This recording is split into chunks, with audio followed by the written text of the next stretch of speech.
Flares illuminated the night sky over Gaza on Tuesday night into Wednesday. That's as Israel continues its war against Hamas. A month into the war, Israel says its military says it's fighting in the depths of Gaza City after encircling the northern part of the besieged Palestinian enclave. The war is the deadliest of 5 Gaza wars for both sides. Israel says its forces were operating in the heart of Gaza City 1 month after Hamas's bloody October 7th attacks, as the campaign to crush the Palestinian militants intensifies. Prime Minister Benjamin Netanyahu issued a stark warning to Hezbollah in Lebanon, which, like Hamas, is backed by Iran. Netanyahu also said there would be no fuel delivered to Gaza, no ceasefire, unless the more than 240 hostages seized by the Palestinian militants are freed.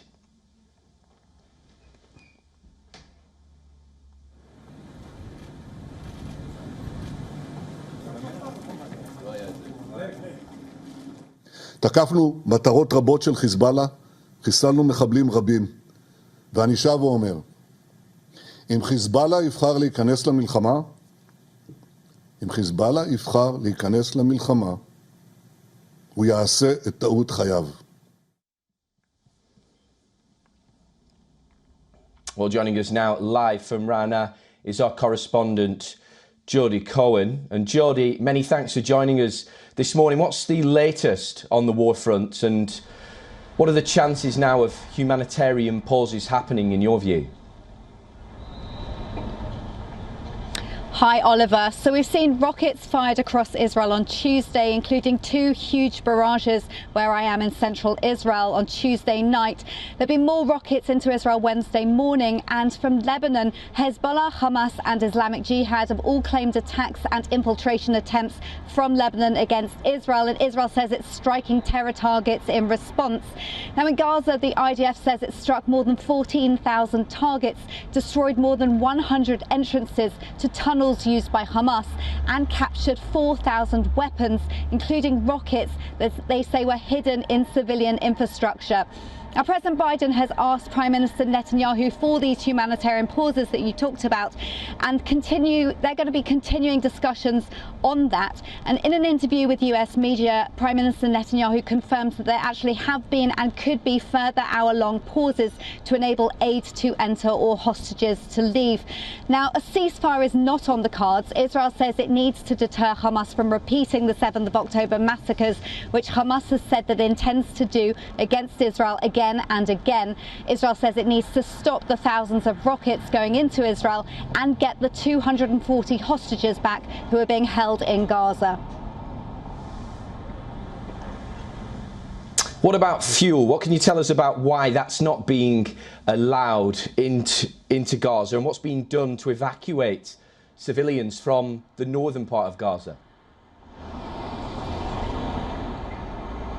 Right, so Hamas's 7th of October attack against Israel also has brought huge suffering to the Palestinian people in Gaza as well.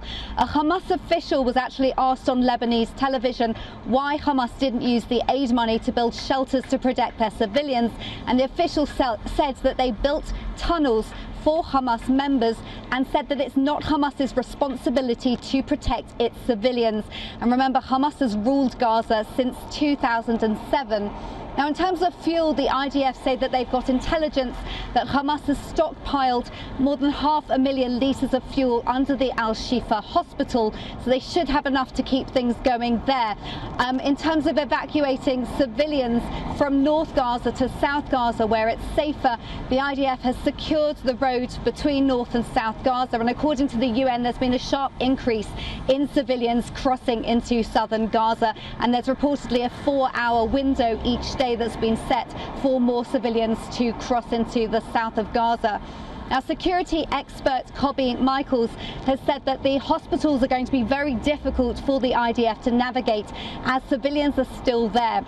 And Hamas's central bases are said to be under the hospitals, and Michaels has suggested that the IDF would do what it can to evacuate civilians before targeting Hamas there, but he said that targeting Hamas there would be crucial to dismantling Hamas.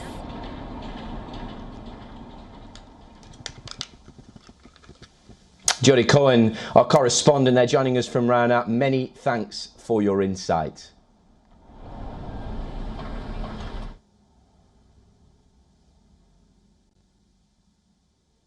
I'm now joined by Glenn Deasem from Oslo. Glenn's a professor of international relations at the University of Southeastern Norway. Glenn, many thanks for your time this morning.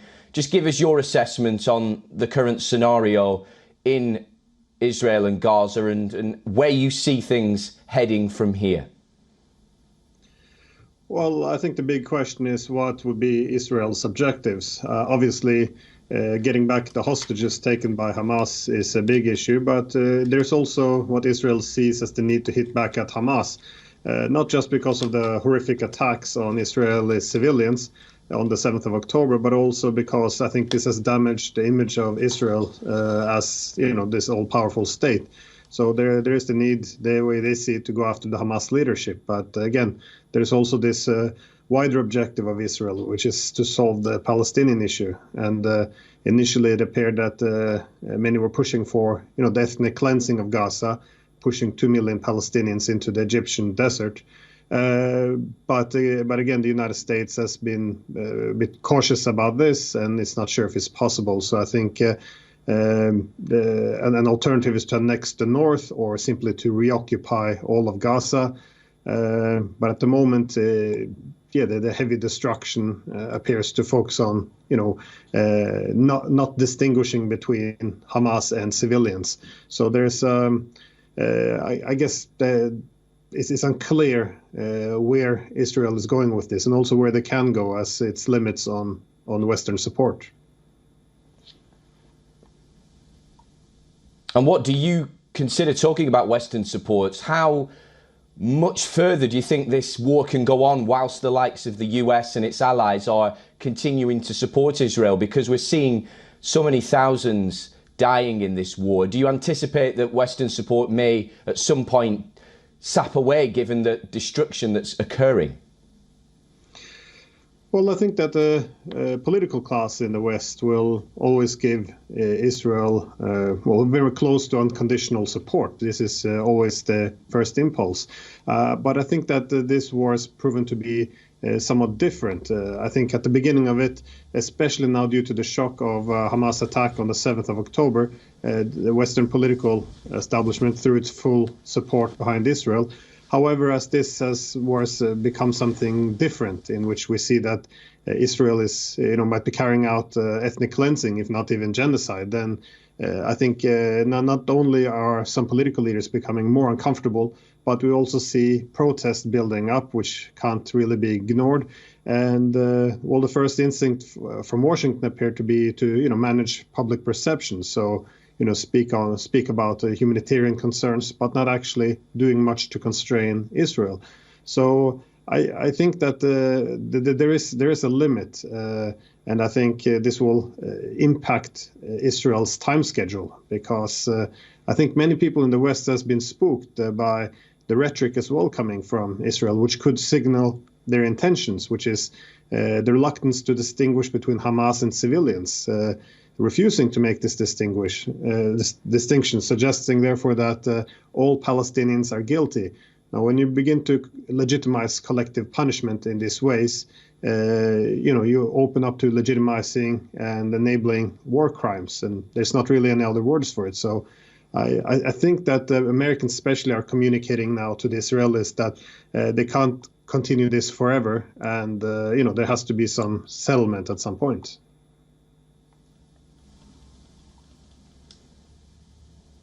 Glenn Deasem joining us live from Oslo, Professor of International Relations at the University of Southeastern Norway.